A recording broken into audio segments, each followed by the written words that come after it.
Charlie. What's up, Taylor? Dude, that nerd in his electric hybrid totally blew the light while texting his yuppie friends. That's so bogus, bro.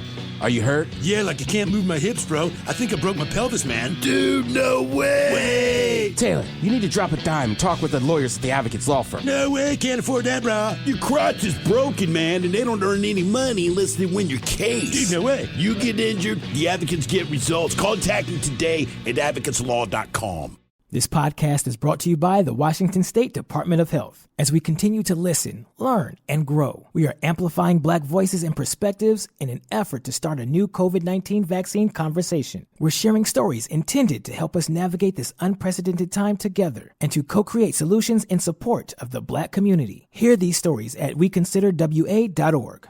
What's up? It's your boy, The Ted Smith. Thanks for listening to the Men's Room Daily Podcast. Want more? Check out the greatest podcast in all the land, The Podcast. Be sure to subscribe and listen to a brand new episode every Tuesday night. Unfortunately, what you're about to hear is real. The members of this radio program are simply not that bright, or what some people would call educated. They are merely stupid. They're not trying to offend anyone on purpose. And all have played doctors on TV. You have been warned and are cordially invited to join the party. This is the Men's Room. Forget it, man, and get with the countdown. Get with the countdown. Shake this square world and blast off for Kicksville. The trippers, the grasshoppers, the hip ones, all gathered in secrecy and flying high as a kite. This is the Men's Room with Miles and Thrill. You know what they say, shake your radio more than 3 times, and you're playing with it. You're listening to the Men's Room.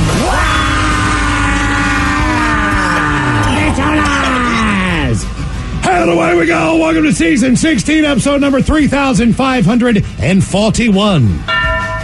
Along with Steve the Thrill Hill, the Ted Smith, and my cock, Montgomery, and you are in the Men's Room. On tap today, Ryan Castle joins us from his basement studio dungeon bar. Once again, we will sit and spin. And today we get 10 songs that have been played to death. We will play Profile This, plus headlines, Men's Room Shout of the Day, fun listener emails, and everyone's favorite, TV Time with Ted. The clack, drinking a drunk. All right, here we go. Man swallows a cell phone. Doctors safely remove it after it had been in his stomach for 4 days. Meanwhile, a man going the wrong way pulling a boat without a trailer apparently was in a drunken haze. Pulling a boat without a trailer. Yeah. Clerk steals customers' winning lottery ticket before booking a flight and leaving town. Iowa home listed at $25K basically just needs to be burned to the ground.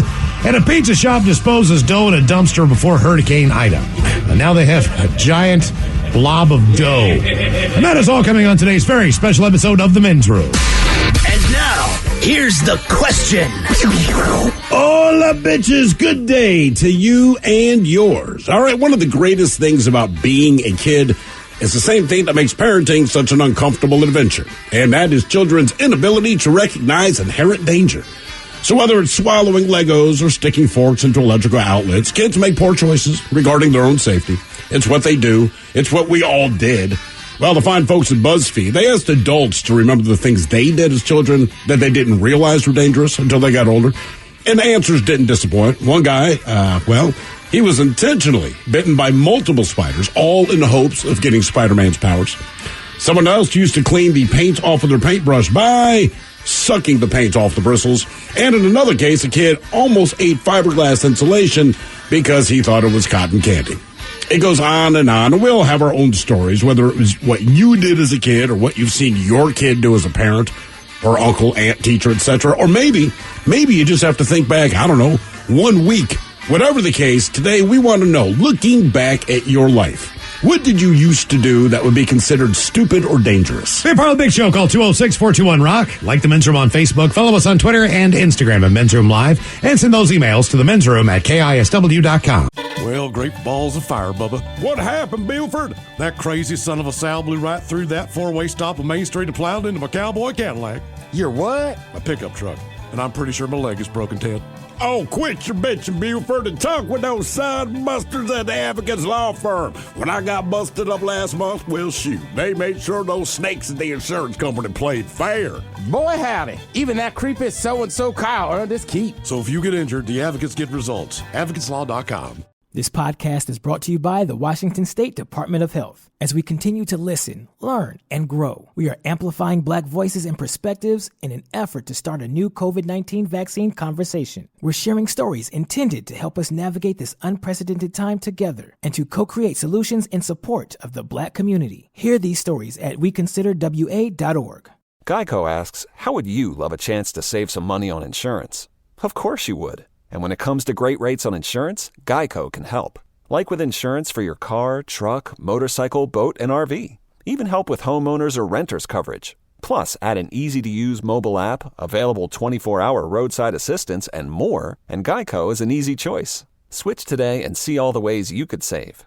It's easy. Simply go to geico.com or contact your local agent today. $20 million, $19 million, $6 million.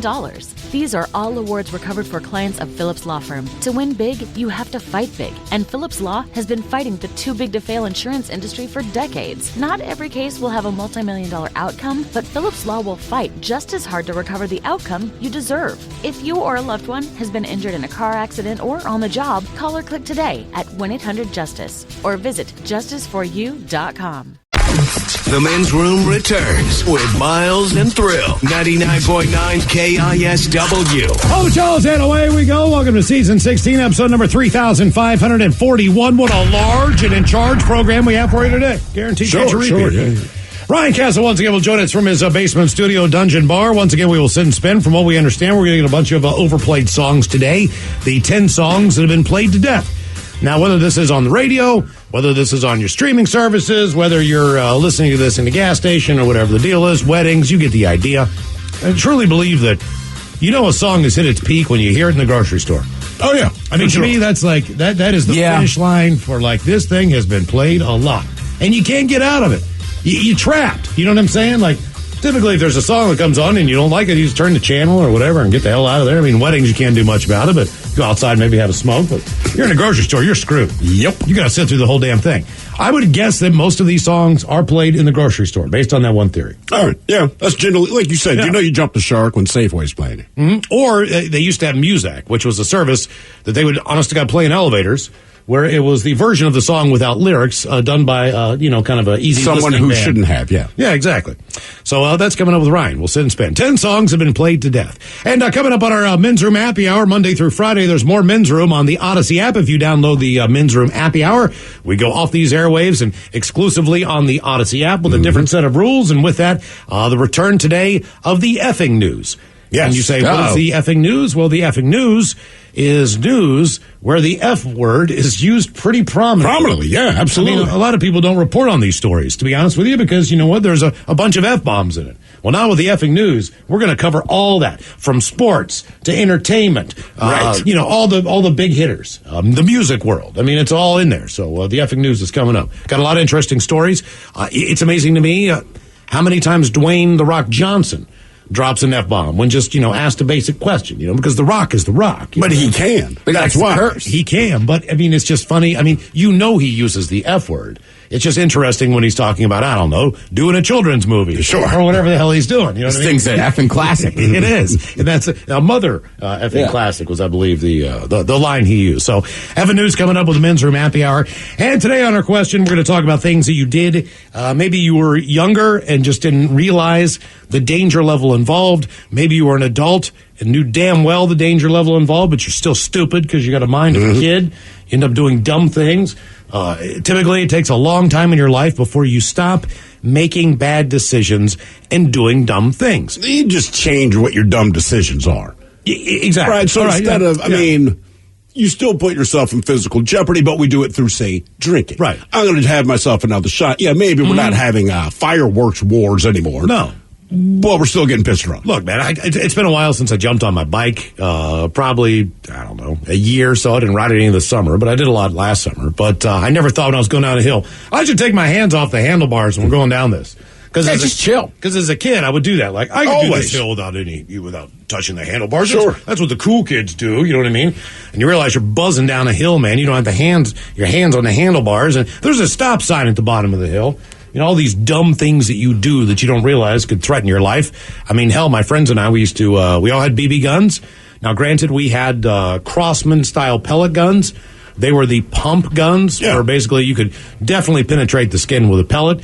You could kill a small animal, those things, you know what I mean? Well, that's why you shoot each other. People have been lodged, had a pellet lodged in the heart, killed them, believe it or not. Oh, no. On a pellet gun. We didn't use those. We used Daisy BB guns, which in my world and, you know, growing up, those were the first guns that most people got. It wasn't that your dad didn't get you a hunting rifle that you could go out like a 22 with him or a smaller version of something, but that was not something that you could handle unless they were around. Sure. You were under instruction. You know what I mean? You went to a shooting range or you were out hunting with your folks. Basically, everybody got a Daisy BB gun. So what did we do with our Daisy BB gun? Well, we basically went out in the woods and played cowboys and Indians. Well, yeah, if it didn't hurt, you wouldn't do it. And we had arrows, which is completely not PC now, obviously. I mean, just the game itself. Sure.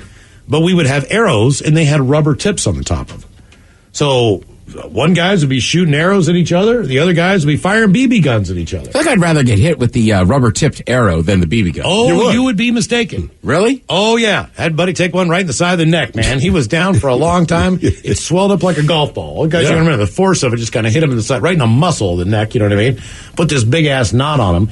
And that was the end of that was actually the end, not from a BB, of our ability to be able to go out in the woods and play that game. Well, that's how it works. It was shut down by the parents immediately. Yeah, kids, they still do it. They're going to do dumb stuff. I know what my kids are doing, and I'm always like, look, you're going to live and learn. I've asked you to stop, but I'm going to ask you once. Yeah. I don't have time for it. And then when you come home crying, like, look, I don't want any sympathy, but now you know I said it. It's probably not going to happen again. It's amazing to me. I don't have a friend that doesn't have an eye patch. You know what I mean? I mean, you could take an eye out with that. Yeah, absolutely you could. We didn't wear goggles or anything like that.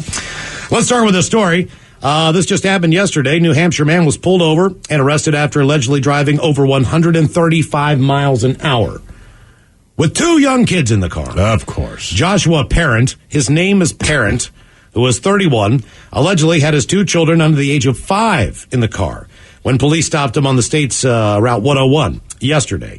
He's been charged with reckless operation and child endangerment, along with other violations. CBS Boston reports they put extra patrols out in the area over the holiday weekend just to see what was going on out there. They have more than 50 drivers who are driving over 90 miles an hour. God damn. To give you an idea. And, you know, like anything else, you know when you can drive fast. You know the speed limit is probably 65 miles an hour. You're nearly 30 miles an hour over the speed limit. This is not a safe thing. And we do have coming up for you a list of 19 things that people did as kids that they later realized in life were super dangerous as adult. Our question, looking back at your life, what did you used to do that would be considered stupid and or dangerous? 206-421-ROCK. Hello, Hallie. Welcome to the men's room. Hi. Hola. Hallie, are you there? Yes, I'm here. Okay. What did you do in your life that you would consider stupid or dangerous? Well, I used to love to cook from the time I was real young. Well, I happen to be 5 years old, and so I'm outside, you know, and I decided to make some milkshakes. Well, they were mud milkshakes. And yes, I took a big old drink. Did you only do this once, or is this something you decided to do it again in spite of how bad it tastes? Oh, I did it again. But to my brother. All right, what stopped you from eating mud? Because I got so sick. Well, how long did it take for you to get sick from drinking mud? Oh, half an hour. Okay, yeah. And then what, you puking, you got the poops, what? I was definitely puking, but, you know. Yeah, well, you know, you can't eat crap. I mean, hell, even as young as I was in the Cub Scouts, we had field manuals on when you go hiking, what you could eat. Right. There's tons of things out in the woods that you can eat, and it's perfectly fine. There's a lot of things out there that you eat it, and you don't even realize it could kill you. Sure. And this is more than just the mushroom world, like berries. And all the berries, all that kind of stuff. There's all kinds of stuff that looks like it would be delicious and edible. But we would pick just about every berry. Before we learned that stuff, we would pick all the berries A couple guys got sick. I don't know what the hell they got into, but just like anything else. Trying to make jam or jelly or something. No, you just eat them. Like you're hiking and you see, like we would stop and honeysuckle. You could eat that. Sure. We knew what raspberries look like, but wild berries look like. But there's all kinds of other berries that form on like those little red berries like on bushes. holly bushes and things like that. Now, my that understanding, I'm not 100% on this, but if I remember, because growing up in the woods for a while, it's like kids would grab all those red berries and like try to make jelly or whatever. And if I remember right, like it did not taste good, but the parents were like, look, these won't kill you, but the white ones, if you pick the white berries, those are the ones that are going to drop your ass. But I remember it terrified us so bad, we just stopped eating everything. Right. Which is probably good. Our stroke of genius was we figured out how to make sassafras tea as kids. And you take basically the leaves of sassafras trees, you put them in a glass pitcher, you set them outside on a deck in the sun someplace, and you just kind of cover them and let that thing sit there for 2 or 3 days. Right. And the leaves themselves make the tea. Then you take the leaves out, man, and you got a pitcher of iced tea. Sure. And that was fantastic. Like that was all right. That was one of the great things. It was like it actually tasted good when you made something from outside. There's a lot of teas you can make. Like nettles sting, but like if you get them early enough, you can make tea out of them. Do you have any desire to make nettle tea? I had it once. Mm-hmm. How was it? Tastes like tea. Okay, yeah. I always thought it'd be brown and gross, and I was right. Chestnuts, we ate a ton of chestnuts. Oh, those were big. Looking back at your life, what did you used to do that would be considered stupid or dangerous? 206-421. I don't know that I've ever eaten a chestnut. Really? They're great. I feel like they only really show up around Christmas. They do. I mean, I don't like them. I don't hate them. They're just, I don't know why anyone eats them. Unless you're just like killing time. It's like you said with tea. Like, Hello, Tony. Welcome to the men's room. Hola. Hola. First, just want to say hi to Ted. Met you at Brody. Oh, what's up, brother? Oh, yeah, Tony, my man. All right, so I heard this as I got in the car. I thought of it, misheard the prompt. But as a kid, I would do that jackass CKY dance. The party boy. Just like you go up and dance on people. Steve-O used to do it all the time. Yeah, Steve-O and Chris Pontius would do it all the time. What makes it dangerous? Well, you're just in like a thong dancing on people. 30-year-old man with a mustache. Going that's stupid. Strangers, just dancing on them. Yeah, more stupid than dangerous, but that said, funny. Mm-hmm. I give you that. Did you film any of these antics? Well, no, but when I was a kid, I did do it to one person, and then we go inside the restaurant right there. We're at Cape Cod, and then the hostess goes, "You just danced with one of Cape Cod's finest." And I'm like 12. I didn't know what that meant. And then my mom goes, "You just danced with a prostitute." All right. Oh. Hey, well, you knew what and then you went back. Wow. Maybe you knew what you were doing after all. Mom, give me some money. So. Yeah. When you're a kid, man, you understand attractive people when you see them. Yeah, there's no doubt about it. Even if they're adults or whatever. Like, when you have a good-looking babysitter. When your buddy's got a good-looking Yeah, all you got to do is look at him. Yeah, exactly. I mean, that's all it is. You look at him, you might not know why. It stirs certain feelings. I told you, man, we're in Mexico, and in Mexico, they have cheerleaders at the baseball games. No big deal, but we went in to see this game, and we are walking up the concourse, and at the top of the concourse, it's like 4 cheerleaders, and they're rubbing their little pom-poms together, doing whatever. And I'm holding my son's hand, and I realize, as I'm kind of looking where we have to go, I realize he has become dead weight. So I kind of turned around, and I realized, man, he is just staring at these chicks with his mouth open. And I realized the epiphany he was having. In that moment, he discovered his happy purpose. He realized that he likes women. And I mean, there was no question about it. So I kind of had to yank him away. Said, "Look, I get it, bud, but don't stare, man. Don't be creepy about it." Right? You tell the story. Your daughter obviously looks up to cheerleaders. Sure. You know what I mean? Oh, yeah. We used to have a Seahawks cheerleader who worked with us in the building for a number of years. And she was a cheerleader for a number of years with the Seahawks. So she had a calendar. Let's say it's 2019. I don't know what it is. I don't remember. But she signed the calendar and for my daughter. I said, "Hey," presented it to your daughter, and she was ecstatic about it, and like this is a big deal. And because my daughter sees cheerleaders on TV, right? So if you're on TV, as a kid's perspective, you're hugely famous, you're super rich. So I said, "Hey, man, I work with a cheerleader." She's like, "Oh my God, really?" I said, "Yeah, I'll tell you what, I'll get her to sign a calendar, whatever, bring it home." And she does it, and I bring it home. My daughter's happy for like 24 hours. And every day since that first day, it has been in my son's bedroom. Mm-hmm. Even now. It's no longer. Still in there? Doesn't even. Oh, yeah. Keep in mind his calendar is 3 years old. Yeah, I mean, it's maybe 2018, maybe. I don't even know if half those cheerleaders are still on the team, but my boy still got it. Like, I'm not asking questions. I remember my brother getting a swimsuit edition and hiding it in my room. He gets the date wrong every day, but still, he's got that. Doesn't matter. Yeah, he cares too. He doesn't care about the date. No. He can tell you the name of the month. Looking back at your life, what did you used to do that would be considered stupid or dangerous? 206-421-ROCK. Hello, Chris. Welcome to the men's room. Hola! Hola! Howdy, boys. How you doing? We're doing great, man. Thanks, brother. Well, I got a story. Back when I was about 15, I was really into magic. I actually was semi-pro, and I liked fire. What boy didn't like fire? And so I decided I wanted to start breathing fire like old Gene Simmons. And, yeah, that's kind of an adventure. And it got to be pretty big balls of fire going up, especially if I was outside, you know. Now, I'm assuming if you were into magic, though, did you at least attempt to do it by the right process? In other words, I get a buddy who like spray hairspray in his mouth and then blow that out. What I got was I took that yellow Roncinol lighter fluid, and I take about a shot glass full, and I put it in my mouth. Now, I practice with water. You got to learn to spray it out. You got to, like, spew it out. And you don't want it dribbling down your chin. Right. But, yeah, you use Roncinol lighter fluid because it's a little more of a controlled flame.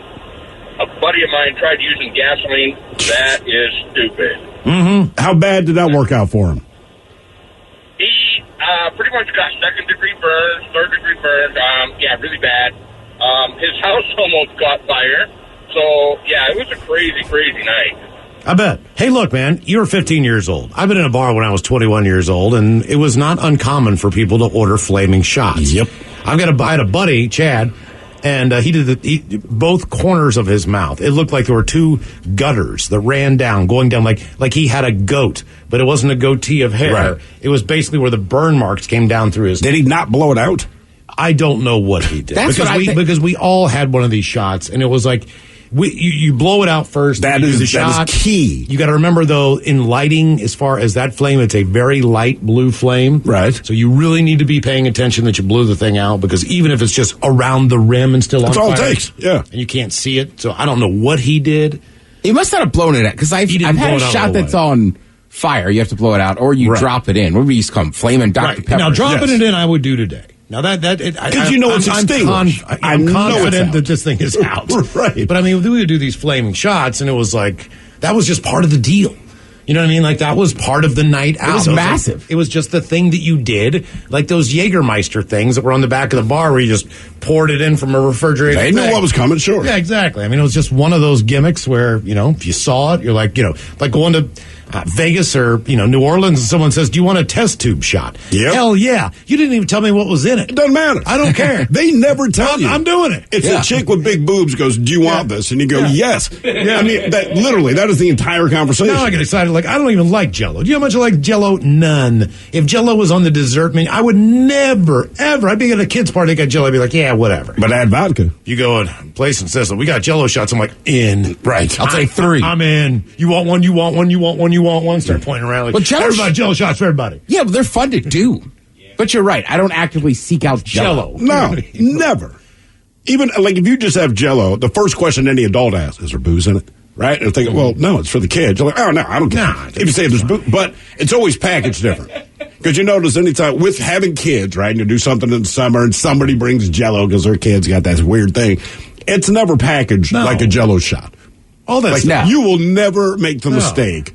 But the problem is kids don't necessarily know what Jell-O shots are. So they'll tell us, like, that green Jell-O tastes funny. It's like, that's vodka. Don't have any more. That's right. Yeah, Jell-O shots come in a container that either has a Jell-O shot in it or a condiment. Yeah. And that's it. That's it. So, hey, man, would you like a glass of fruit punch? No, I don't want a glass of fruit punch. It's in a bowl with a ladle in it. You're like, oh, game hell on. yeah. Game on. How many straws? I'll do 1 or 2, man. How much you got in here, man? Just let me know if it's too much. Looking back at your life, what did you used to do that would be considered stupid or dangerous? 206-421-ROCK. Oh, fiddlesticks! What, Wilbur? We just got hit and I think my back has all been out of shape. You gotta talk with those whippersnappers at the Advocates Law Firm. They're the best injury lawyers around. What? Pipe down, Clarence! Abner's telling me about the lawyers and the advocates. So what happened to you, Abner? I was walking across the street with the light when some young punk came screeching around the corner. I lost a toe. What? Shut it, Clarence! If you get injured, the advocates get results. AdvocatesLaw.com. This podcast is brought to you by the Washington State Department of Health. As we continue to listen, learn, and grow, we are amplifying Black voices and perspectives in an effort to start a new COVID-19 vaccine conversation. We're sharing stories intended to help us navigate this unprecedented time together and to co-create solutions in support of the Black community. Hear these stories at weconsiderwa.org. Geico asks, how would you love a chance to save some money on insurance? Of course you would. And when it comes to great rates on insurance, Geico can help. Like with insurance for your car, truck, motorcycle, boat, and RV. Even help with homeowners or renters coverage. Plus, add an easy-to-use mobile app, available 24-hour roadside assistance, and more, and Geico is an easy choice. Switch today and see all the ways you could save. It's easy. Simply go to geico.com or contact your local agent today. $20 million, $19 million, $6 million. These are all awards recovered for clients of Phillips Law Firm. To win big, you have to fight big. And Phillips Law has been fighting the too-big-to-fail insurance industry for decades. Not every case will have a multi-million-dollar outcome, but Phillips Law will fight just as hard to recover the outcome you deserve. If you or a loved one has been injured in a car accident or on the job, call or click today at 1-800-JUSTICE or visit justiceforyou.com. 99.9 KISW. Yeah! You're in the men's room. A discussion on Reddit about dumb things you did as a kid that you realized were dangerous. Shooting Roman candles at each other using metal garbage can lids for shields. Sure. Looking back, we're pretty lucky we didn't die or set something on fire. Here's another. Found an old building with stacks and stacks and stacks of asbestos tiles laying around. Thought breaking them judo chop style was really fun. Broke every last one of them. And another. We used to throw lawn darts up and over our heads and see who was the last to move out of the way. Our question, looking back at your life, what did you used to do that would be considered stupid or dangerous? 206-421-ROCK. You talk about lawn darts. Somebody says, me and my brother, we would sneak lawn games when we were a kid. We'd play flaming lawn darts at night. So you light them on fire, but that way you know where they're going to go. See? All right. Because they're lit up. Someone here says, I lived on the shore of Lake Superior in the winter. In the winter, ice floes would come on the shore during the proper wind conditions. And as kids, my brother and I, we would jump from ice chunk to ice chunk over the freezing water, had a blast, never had an issue. Several years later, another kid did the same thing. Fell, got stuck under the ice. Took rescuers 30 minutes to retrieve him and luckily resuscitated him. Got chills reading that article in the paper. Mm-hmm. That from Joe. We used to do that. Just based on the temperature of the water that kept him alive. Yeah, not ice flows, but when we lived in upstate New York, you can go out on the lake a pretty good way. A lot of people, one of the things your parents would take you to see, Arundecoit Bay, it'd be frozen over, and people would go out to pick up trucks, snowmobiles, motorcycles, cars, you name it, and they would just go drive and slide around on the ice. No one ever died doing that. I do recall one truck, they got stuck out on the ice, and it became kind of a point of reference on the news every day. It kept sinking a little more. Yeah. So for like a month and a half, everyone in Rochester watched this truck finally sink. I never got in trouble. But every year we lost, in this elementary school, at least one kid died in a sledding accident or freezing to death in a water accident. Yeah, because you're on the road. Yeah, but I mean, this was every year. Every year, just, hey, the stand up for attention, whatever, here's your morning announcements.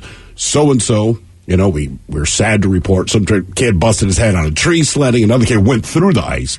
And we knew where he went through the ice, and what bugged us, there was this big-ass, tipped over tree, and it had been in this lake for a while, but when the freeze hit, and make no mistake, I almost cussed, it is very, very cold, all right? Yep. But the day before this kid died, we'd all walked across this thing in the middle of the lake, basically to get from one side to the other, and we all stepped on this particular frozen tree, and it was a little scary, but, we're kids, so we laughed about it. The next day, another kid who we knew, not one of our friends, but we knew him from the school, stepped on that same tree. That thing broke, went under, and that's all. Some people who have their own, who ice fish, depending on how thick the ice is, they'll drive their truck out to their little hut. Yeah, to the little shack or whatever. Yeah. I remember as kids, it was mostly ATVs. It was 3-wheelers and 4-wheelers that were the primary. Either somebody got hit crossing the road or driving on the road. One would roll over on someone. But it's always kids. Always. It was never the adults, but always the kids. Looking back at your life, what did you used to do that you would consider dangerous or stupid? 206-421-ROCK. Hello, Eric. Welcome to the men's room. Hola, gentlemen. Hola. So, ladies, you do car surfing. What's that now? Get on top, basically pull the car over, get on top, and start driving. And basically, how fast it can go if we're like being on the roof and shit helicopter. Did you say you were car surfing? Car surfing. Okay, yeah, that's not good. Is that your phone, or do you have a voice box? Phone through the vehicle. All right. Phone, or he has a voice box and he's on the phone through the vehicle. Okay. Or he's a transformer. Gotcha. Or he's a transformer. You know what? That is very, very true. He's the most dangerous thing on my planet. Well, I didn't want to be rude, but I'm like, are we all hearing that? Because you're right. Like, first I'm thinking it's his phone, but I'm like, man, it sounds like his voice. You don't want to be insulting, like Stephen Hawking calling you on Bluetooth. Like, you got to find a better way to do this. Yeah, but you knew who it is when it called. You look up. That's true. It's Steven. It's Steven. Looking back at your life, what did you used to do that you would be considered stupid or dangerous? 206-421-ROCK. You could barely hear him. I know. Car surfing. Not smart. Hello, John. Welcome to the men's room. Hey, how you guys doing? Hola. Hola. So when I was a young teenager, freshman in high school, I thought it was cool to steal cars. And then I had all of my friends in the car, and it was stolen, and we got pulled over. Were you even old enough to legally be able to drive at that point? No, I was 14. I didn't even know how to drive. How did you learn to steal a car then? Oh, a buddy told me that you could steal a car by punching out the ignition. It took me, I don't know, maybe 10 different cars to figure out how to do it. What, you did with a screwdriver and a hammer? Yeah. Okay.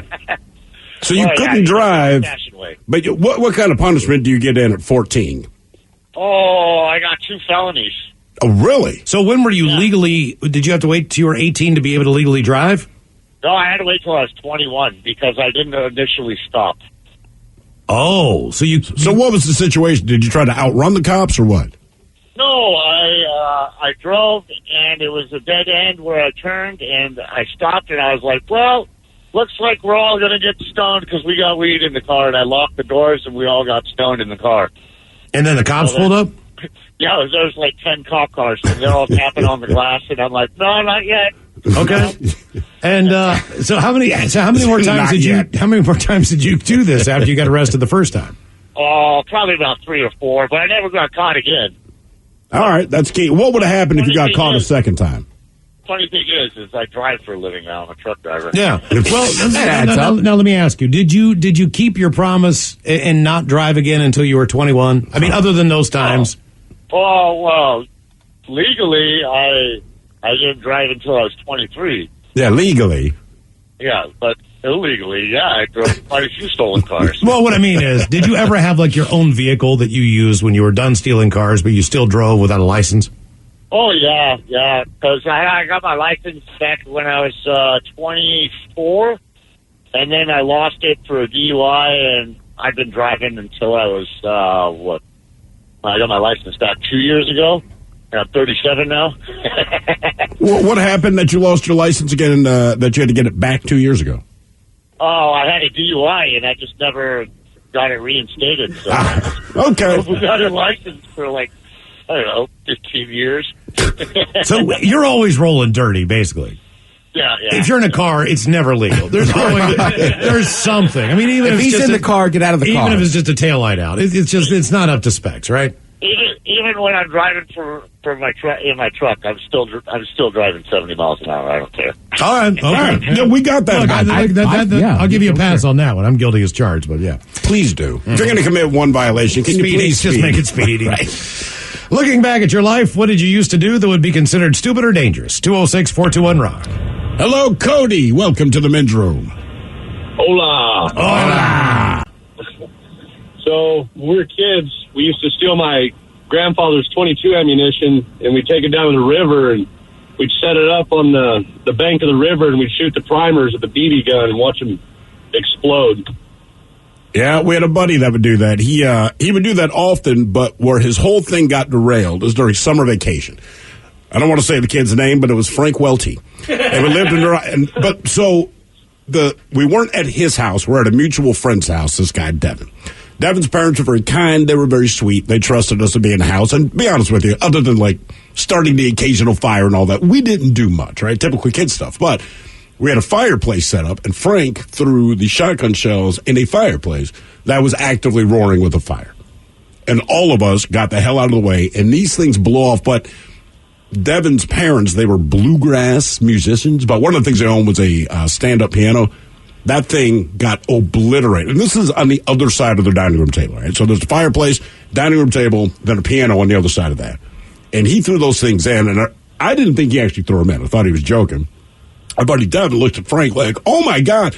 Everyone ducks down, gets out of the room, and wait about 30 good seconds, man. And I mean, just ba-boom, ba-boom, ba-boom, ba-boom. Dining room table's a little bit shredded, but the piano 100% a loss. I mean, wow. But it was such a crazy. I'm like 11 or 12 years old, man, and I'm looking at Devin. Devin's mouth is open, and like his life's going to end. You know what I mean? His parents are going to get home, and I did not get in trouble for that. I had nothing to do with that. I was just there. But I know Devin got his ass kicked. Frank got his ass kicked. I want to say 3 times. Like Devin's parents effed him up. Then they sent him home, and his parents effed him up, and then, like, his dad thought about it overnight and then effed him up again the next morning. Like, it was dumbass. And then we didn't get to play at Devon's the rest of the summer. I was going to say, that's probably just the parents pissed because they realized how dangerous it was. Yeah, you could have killed everybody. Right. But, it's not even the piano. It's just like, you guys cannot be this stupid. And I wanted to tell them, no, us guys are not. Frank is. Mm-hmm. Looking back at your life, what did you used to do that would be considered stupid or dangerous? 206-421-ROCK. Hello, Josh. Welcome to the men's room. Hola. Hola. So, Mike let through 2 car surfers, but I never had like a tracheotomy or whatever that was. So, my stupid thing is surfing on cars. All right. Yeah. Are you still? We used to. What's that? When's the last time you car surfed? I was like 17. 16, 17. All right. Okay. It's about the right age then. Yeah. No, but we used to do it 3 different ways. So we would go out on, like, we were in rural Michigan. There was nobody out on the streets except for cops at, 2 in the morning. And we would surf them, at like 20 miles per hour or something where we were actually, like, standing up. You get up to 20 miles per hour, and that was enough. And you'd be done, scared. But we would also do it where you tie your wrists or your forearms to the OS handles on the inside of the car, you know what I mean? Yeah. And we tie off to those and go hit the freeway. And then see how fast, the driver could go before you would kind of, tap out with your legs or your knees. How fast, what's the fastest you ever got up to? I have no idea because I was never driving, obviously, but... I was told that we got up to about 50 miles per hour before I started banging my knees on the roof. All right, and what brought all of this to an end? Did anyone get hurt, or did you just kind of recognize that maybe this is a bad idea? Well, we kept going after several people got hurt, but the one that did it for me kind of was we were in a parking lot, and we were doing donuts. And instead of tying off my wrists, I had one person holding one hand from the window and the other person holding another hand from the window. We started doing donuts, and the force was just too much for the person on my left to hold on anymore. And I flipped, but the person on my right kept holding on. So I got dragged for a minute. My hand got run over, and it was a big ordeal. I had to go to the hospital and all that. My hand was pretty shredded up after that. Yeah, and that's when you called it quits? No, I had a cast, and we tied me off to the OS handles one more time. Okay, of course. Okay. Yeah. One last hurrah. There was a guy that... casts are pretty tough. You can tie it off to that pretty well. And I mean, it actually didn't hurt or anything. I was surprised. I thought it was... No, I hear you, but the reasoning is, the reason I have a cast is because of this thing I'm about to do again. Like, I know the casts are tough, but, like, this is how I got a cast in the first place. We got, there was one night where I was working in the morning, and so we'd get in at, like, 4:30 in the morning or whatever. The guy who worked the overnight, he was a good enough guy. He's probably a lot like Barrett. He was one of these guys who was just, like, a real car junkie. So, like, this guy we used to know, Barrett, he used to keep, like, Matchbox cars, and he was a car guy. He was a car guy, right? But this guy who worked the overnights, he was one of those guys who put every dime that he had into his car, either like new rims, bigger tires, aftermarket stuff. He had a Monte Carlo, right? All right, okay. Which, if you're going to do that kind of thing, decent cars back in the day, right? So yeah, people love Monte Carlo. It snowed like a foot and a half that night. I'm pulling into the parking lot at this place called the Rotunda. They have the parking lot is lit because there's also a grocery store that's part of this building in the basement. So they've got all these they got light poles out there. But Chris goes out. He's like, hey man, he's like, I've never had this thing in the snow with such and such and whatever he put in, blah blah blah blah. Right, well, right. they had just gotten done when I pulled in, plowing the entire parking lot because that was a 24-hour grocery store. Yes. Okay. So they just plowed it, but they did all the snow banks around the lighting fixtures, and they were big poles. You know what I mean? Like as they always do. The concrete barriers, pretty decent size. You know what I mean? They plowed the area where you return the carts, but those were where the banks were. So he starts doing donuts, and me and another guy are out there smoking cigarettes, watching him like, what a jackass! It's rear wheel drive. His tire. I mean, he is flying on these things. It's like it's whipping around like. You know, like a playground deal. You know what I mean? Like it's like vroom, vroom, vroom, vroom. And all of a sudden he catches something, man. And I mean, he took that car into that snowbank. And when it hit, the snow kind of lifted the car up. So as he smashed the front of the car's front wheels came off the ground, peeled to the side of the snowbank, and he rolled the thing over on its top.